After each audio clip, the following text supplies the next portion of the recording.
Hello everyone. Railway group D के examination के लिए हम लोग लगातार अच्छे अच्छे क्वेश्चंस को सेलेक्ट करके ला रहे हैं प्रीवियस ईयर पेपर से। और आज भी हमारा जो प्रश्न है वो प्रीवियस ईयर पे बेस्ड है। और अभी हम करने जा रहे हैं सामान्य विज्ञान पार्ट 1, जिसमें हम आपको इंट्रोड्यूस करवाएंगे रेलवे के वो 25 क्वेश्चन से जो रेलवे बार बार पिछली बार पूछा है। तो चलिए शुरू करते हैं अपने सेशन को। अपना पहला सवाल है कि निम्नलिखित में कौन सा कथन गलत है। तो देखो, बहुत ही आसान और बहुत ही शानदार सवाल है। पहला सवाल कह रहा है कौन सा कथन गलत है। पढ़ते हैं क्या है। परमाणु आकार ऊपर से नीचे की ओर बढ़ता जाता है। ये बिल्कुल ही गलत कॉन्सेप्ट है। परमाणु आकार नीचे की ओर बढ़ता जाता है, ये बिल्कुल ही गलत है। ऐसा कुछ भी नहीं होता है। परमाणु त्रिज्या आमतौर पर बाएं से दाएं ओर घटती है। तो क्या आप बाएं से दाएं ओर जाएंगे तो त्रिज्या घटेगी? जी नहीं सर, ऐसा भी नहीं होता है। एक ही समूह के सभी तत्वों की संयोजकता एक समान होती है। जी नहीं, ऐसा भी कुछ भी नहीं होता है। जो इसमें सबसे परफेक्ट बात है वो यह है कि एक तत्व के सभी समस्थानिक को एक ही समूह में रखा जाता है। ये बिल्कुल सही है, जो कि आपका आंसर भी है। बढ़ते हैं अगले प्रश्न पर। अपना अगला प्रश्न कह रहा है कि निम्न में किस राशि का मान स्थान बदलने पर भी परिवर्तित नहीं होता है। तो द्रव्यमान मास जो है वो कभी भी स्थान बदलो या कुछ भी बदलो कोई चेंजेस नहीं होती है। जबकि वेट जो होता है वो स्थान बदलने पे क्या होता है, चेंज होता है। क्यों? क्योंकि वेट जो होता है वो ग्रेविटेशन गुरुत्वाकर्षण के सिद्धांत पे काम करता है, जबकि मास का इसके पीछे कोई सिद्धांत नहीं है। बढ़ते हैं अगले प्रश्न पर। अपना अगला प्रश्न कह रहा है कि यांत्रिक ऊर्जा किसके बराबर होती है। तो मैकेनिकल एनर्जी जो है वो kinetic energy plus potential energy के बराबर होती है। ध्यान लगाना है आपको कि kinetic energy plus potential energy जो होती है वो मैकेनिकल एनर्जी के बराबर होती है। काइनेटिक एनर्जी का फार्मूला होता है 1/2 mv², जबकि पोटेंशियल एनर्जी की फार्मूला होती है mgh। ध्यान रखिएगा, बहुत ही इंपॉर्टेंट चीज़ें मैं आपको बता रहा हूँ। ये सब प्रीवियस ईयर के बहुत इंपॉर्टेंट प्रश्न है जो रेलवे बार बार पूछता ही रहता है। अगला प्रश्न है कि NaCl एक लवण है, सॉल्ट है, जो बनता है तो किससे बनता है। तो ध्यान रखना है, strong acid and strong base के मिलन से बनता है NaCl। बहुत ही इंपॉर्टेंट है, ध्यान रखिएगा कि जब आप NaOH को HCl से मिलाते हो तो होता क्या है, OH H के साथ रिएक्शन करके H2O वाटर बनाता है और NaCl के साथ रिएक्शन करके NaCl बनाता है। जहाँ पे NaOH और HCl ये दोनों क्या है, बहुत ही स्ट्रॉन्ग एसिड और स्ट्रॉन्ग बेस है। बहुत ही काम का कॉन्सेप्ट है। अगला प्रश्न कह रहा है कि बताइए दो वस्तुओं को मध्य का बल हमेशा बराबर और विपरीत होता है। यह विचार न्यूटन के किस नियम पे। कह रहा है the force between two bodies are always equal and opposite. ये न्यूटन के कौन से नियम है। तो बेसिकली न्यूटन ने 3 नियम दिए हैं, जिनमें से यह जो नियम है वो तीसरा नियम है। नियम क्या कहता है कि दो वस्तुओं के मध्य का बल हमेशा बराबर और विपरीत होता है। देखो, मैं आपको एक बहुत ही आसान तरीका बता रहा हूँ जिससे आप न्यूटन के नियम को याद ही कर लोगे, दिमाग में ही चला जाएगा। लेट सपोज कि रोड पर एक कुत्ता सोया हुआ है। अगर कोई डॉगी रोड पे सोया हुआ है, जब तक आप उसको तंग नहीं करोगे तब तक वो भी आपको तंग नहीं करेगा। यही है न्यूटन का पहला नियम। न्यूटन का दूसरा नियम क्या कहता है वो आप कैसे समझिए। जब आप कुत्ते को एक लात मारते हो तो कुत्ता क्या होता है, थोड़ा सा पीछे चला जाता है, ठीक है। और ये जो थोड़ा सा पीछे चला जाता है यही है न्यूटन का दूसरा नियम। और दूसरा नियम क्या है कि जब आपने कुत्ते को मारा है तो कुत्ता आपको काटेगा ही काटेगा। ये है न्यूटन का तीसरा नियम कि आप प्रत्येक क्रिया के विपरीत प्रतिक्रिया होती है, ठीक है। तो चलिए बढ़ते हैं अगले प्रश्न पर। अपना अगला प्रश्न कह रहा है, बहुत ही काम का अपना अगला प्रश्न है कि एक तत्व ए है जिसका फार्मूला ये है तो साथ में ऑक्साइड बनाता है। ए की संयोजकता क्या होगी। बहुत आसान है, अगर A3O4 है तो आपको समझना है कि ये A3O4 बना कैसे। तो AO लिख दो, ठीक है। बनता ऐसे है कि जिसका जो भी चार्ज होता है वो उसके नीचे लिखा होता है, यहाँ पे बस क्रॉस मल्टीप्लाई होता है, ठीक है। तो ये ऐसा कुछ होगा जिसको हमने मल्टीप्लाई किया तो A3O4 हुआ है। मतलब एल्यूमिनियम की वैलेंसी कितनी हो जाएगी, तो निश्चित रूप से 4 हो जाएगी, जो यहाँ पर दिया हुआ है।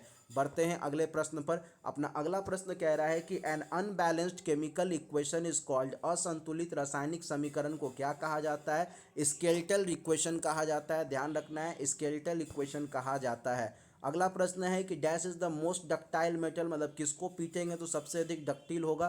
तो वो ऑरेट है, वो चांदी है। चांदी को आप जितना पीटोगे वो उतना तन्य होगा, उतना डक्टाइल होता है वो। अगला प्रश्न कह रहा है कि जब डैश की अधिक मात्रा का सेवन किया जाता है तो ये चयापचयी प्रक्रिया को धीमा कर देता है और केंद्रीय तंत्रिका तंत्र की अवनति करता है। ये क्या है? तो ये एथेनॉल है। ठीक है, तो एथेनॉल जब आप ज़्यादा ले लेते हो, मतलब शराब आप ज़्यादा पी लेते हो, तो आपकी पचाने की जो पेट की क्षमता होती है वो निश्चित रूप से क्या हो जाती है? कमज़ोर हो जाती है। अगला प्रश्न कह रहा है कि इनमें से कौन सा स्थितिज ऊर्जा का उदाहरण नहीं है? तो ध्यान रखना है कि एक संतुलित जल स्रोत स्थितिज ही होती है। बहता हुआ जल, अगर जल बह रहा है तो वो स्थितिज नहीं हो सकता, वो पोटेंशियल नहीं है, वो काइनेटिक एनर्जी होती है। ठीक है, अगले प्रश्न को देखिए। अगला प्रश्न कह रहा है कि एक ही अवधि में मौजूद आधुनिक आबादिका तालिका तत्वों में से निम्न में से क्या समान होगा? ठीक है, तो क्या समान होने वाला है? सेलों की संख्या, क्योंकि सेलों की संख्या तो 4 ही होती है। आप देखते हो कि पहला 2, दूसरा 8, तीसरा 18 और चौथा 32। अब इससे ज़्यादा तो हो नहीं सकता है, तो यहीं पर आपको रुकना पड़ेगा। बढ़ते हैं अगले प्रश्न पर। अपना अगला प्रश्न कह रहा है कि if the momentum of a body is triple, यदि किसी बॉडी की संवेग को तिगुना कर दिया जाएगा तो काइनेटिक एनर्जी क्या होगा? तो आपको पता है काइनेटिक एनर्जी क्या होता है? 1/2 mv²। ठीक है, तो स्क्वायर कर लीजिए आप इस एनर्जी को, तो ये कितना हो जाएगा? मान 9 गुना हो जाएगा, क्योंकि 3 का मल्टी स्क्वायर क्या होता है? 9 होता है। अगला प्रश्न कह रहा है कि यदि दिए गए वेग पर किसी ध्वनि तरंग की आवृत्ति बढ़ाई जाए, फ्रीक्वेंसी बढ़ाई जाए, तो इसके तरंग दैर्ध्य पर क्या प्रभाव पड़ेगा? तो इसकी तरंग दैर्ध्य में कमी आ जाएगी। ध्यान रखना है कि इसकी तरंग दैर्ध्य जो होगी वो कम हो जाएगी। ब्राउनियन गति की खोज किसने की थी? निश्चित रूप से रॉबर्ट ब्राउन ने किया था। बेसिकली इन्होंने एक ग्लास लिया था, ग्लास में पानी भरा हुआ था, तो इन्होंने क्या देखा था कि पानी के अंदर बहुत सारे धूल कण इस तरीके से मूवमेंट कर रहे हैं, इसी को इन्होंने बताया था ब्राउनियन मोशन, जो किसने दिया है? रॉबर्ट ब्राउन ने दिया है। अगला प्रश्न कह रहा है कि एक ऊंची छलांग लगाने वाली ऊंची छलांग से पहले कुछ समय तक दौड़ता है ताकि डैश का जड़त्व उसे लंबी छलांग लेने में मदद करे। तो ध्यान रखना है मोशन, अगर आप जितनी तेजी में दौड़ रहे हो वो मोशन है, वो मोशन क्या करेगा? आपको और ज़्यादा हाइट पे ले जाने में मदद करेगा। मित्रों, रेलवे ग्रुप डी की एग्ज़ाम निकलवाना इस बार है हमारी जिम्मेदारी, और हमने इस जिम्मेदारी को समझते हुए आपके यूट्यूब पे तो अच्छी अच्छी वीडियोस दे ही रहे हैं, साथ ही हम लेकर आ रहे हैं आशुतोष शुक्ला ऑफिशियल अनअकैडमी पर आ रहा है आप लोगों के लिए अनिल नारवाड़िया सर के साथ एक लाइव सेशन को लेकर, डेली जो 4 घंटे का लाइव सेशन है, जिसमें हम बात कर रहे हैं डेली रेलवे ग्रुप डी के पूछे गए प्रीवियस ईयर पेपर पर। और अगर आप इस एक कोर्स को करते करते आपको लगता है कि हमको टेस्ट सीरीज भी देना चाहिए या रेलवे के किसी अन्य कोर्स को भी ज्वाइन करना चाहिए, तो आप हमारे कोड AS2021 का इस्तेमाल करें, जिससे आपको मिलेगा 10% तक का छूट। चलिए हम आगे बढ़ें, उससे पहले हम आपको बता दें कि क्या शेड्यूल है हमारे क्लासेस की। अभी आशुतोष सर के आशुतोष शुक्ला ऑफिशियल के अनअकैडमी वाले चैनल पे क्या क्लासेस लग रही है। तो जनरल साइंस की जो क्लासेस है वो लाइव मॉक हो रहा है डेली रेलवे ग्रुप डी का प्रीवियस ईयर का 5 बजे, जबकि दूसरी क्लासेस हो रही है मैथमेटिक्स की, और इसकी जो लाइव मॉक टेस्ट हो रही है वो 7 बजे के टाइमिंग में हो रही है। तीसरी जो अपनी क्लासेस हो रही है वो रीजनिंग की हो रही है, रात 10 बजे की क्लासेस में हो रही है। और चौथी जो क्लासेस हो रही है वो चौथी क्लास हो रही है स्टैटिक जीके की लाइव मॉक हो रही है, जो कि 10 बजे हो रही है। आप जुड़ें, और हमसे जुड़ने के लिए आप लोग इसलिए जुड़े हमसे बेसिकली क्योंकि हमारे पास अनिल सर हैं जिनके पास 9 साल का पढ़ाने का एक्सपीरियंस है। और अगर आप जुड़ने के बाद आपको ऐसा लगता है कि हमने पढ़ाई काफ़ी कर ली है, टेस्ट सीरीज भी लेना चाहिए या किसी और के लेक्चर को पढ़ना चाहिए, तो वहाँ पर हमारा कोड का इस्तेमाल करें, और यहाँ पर जाने के बाद आपको मिलेगा 10% तक की छूट। बढ़ते हैं आगे। मित्रों, अपना अगला प्रश्न कह रहा है कि आवेश का एसआई मात्रक क्या है? तो ध्यान रखना है कूलम जो है वो आवेश का एसआई मात्रक है, चार्ज का एसआई मात्रक क्या है? तो कूलम है। अगला प्रश्न कह रहा है कि संतृप्त हाइड्रोकार्बन को क्या कहा जाता है? तो उसको एल्केन कहा जाता है। ध्यान रखिए सिंगल बॉन्डेड कार्बन कंपाउंड को सैचुरेटेड या संतृप्त, डबल और ट्रिपल बॉन्डेड कार्बन कंपाउंड को असंतृप्त कहते हैं, अनसैचुरेटेड कार्बन कंपाउंड कहा जाता है। अगला प्रश्न है कि the speed of light is maximum in, प्रकाश की चाल सबसे अधिक किस में होती है? तो वैक्यूम में होती है। बहुत इंपॉर्टेंट प्रश्न है, प्रकाश की चाल सबसे अधिक किस में होती है? तो वैक्यूम में होती है। अगला प्रश्न है किसी तरंग दैर्ध्य में लगातार 2 संपीड़न और 2 लगातार विरलीकरण प्रक्रिया के बीच की दूरी को क्या कहा जाता है? तो ये तरंग दैर्ध्य कहलाता है। ध्यान रखना है द लॉन्गिट्यूडनल वेव, जो लॉन्गिट्यूडनल वेव है आपका, the distance between the consecutive compression and 2 consecutive refraction. ठीक है, इसको आप क्या कहते हो? इसको आप बोलते हो वेवलेंथ, जो कि बहुत ही इंपॉर्टेंट है। बढ़ते हैं आगे। अपना अगला प्रश्न कह रहा है कि निम्नलिखित उल्लेखनीय गतिविधियों में से किस स्थितिज ऊर्जा को गतिज ऊर्जा में परिवर्तित किया जा सकता है। तो ध्यान रखना है कि एक पेंडुलम का झूलना जो है बेसिकली वो स्थितिज ऊर्जा को गतिज ऊर्जा में कन्वर्ट करता रहता है। ठीक है, स्थितिज तब होता है जब वो बार बार घूम फिर के अपने रियल पोजीशन पर चला जाता है, और गतिज तब होता है जो वो बार बार घूमता रहता है। अगला प्रश्न क्या कह रहा है, कह रहा है which of the following can do more work, ज़्यादा काम कौन करेगा। तो बंदूक की ये चलती हुई गोली, क्यों, क्योंकि इसकी जो एक्सीलरेशन होगी वो ज़्यादा होगी। ये बहुत ही इंपॉर्टेंट प्रश्न है, कई बार पूछा गया है। अगला प्रश्न है कि जब एक नाविक आगे की दिशा में कूदता है तो पीछे नाव चला जाता है, ये किसका उदाहरण है।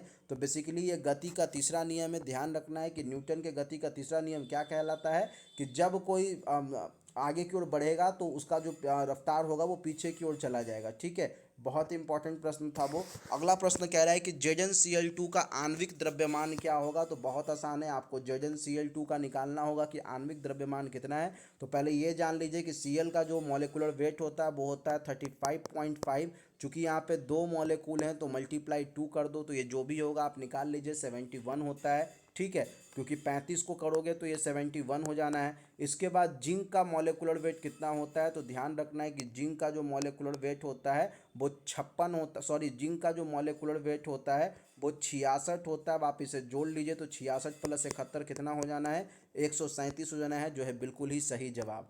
बढ़ते हैं अगले प्रश्न पर। अपना अगला प्रश्न कह रहा है कि which of the following metal is found in free state, कौन फ्री स्टेट में पाया जाता है। सोना। सोना एकमात्र ऐसा धातु है जो कि फ्री स्टेट में पाया जाता है, इसमें कोई मिक्सअप नहीं होता है। What is the formula of magnesium nitride. Magnesium nitride का फार्मूला होता है Mg3n2। ये बहुत इंपॉर्टेंट प्रश्न है, Mg3n2। मित्रों हम आगे बढ़ें उससे पहले हम आपको बता दें हमारी टीम ने लाया है रेलवे ग्रुप डी एग्जामिनेशन को क्रैक करने के लिए एक ब्रह्मास्त्र। ये ब्रह्मास्त्र इसलिए है क्योंकि इस किताब में हम लोगों ने उन प्रश्नों का संग्रह किया है जो आपके लिए एग्ज़ाम के लिए बहुत ही इंपॉर्टेंट है। तो लाभ उठाएं, अपने सफलता को आगे बढ़ाएं और जल्द से जल्द सफल हों हमारे ब्रह्मास्त्र बुक को पढ़कर। अभी के लिए बस इतना ही, धन्यवाद, थैंक यू।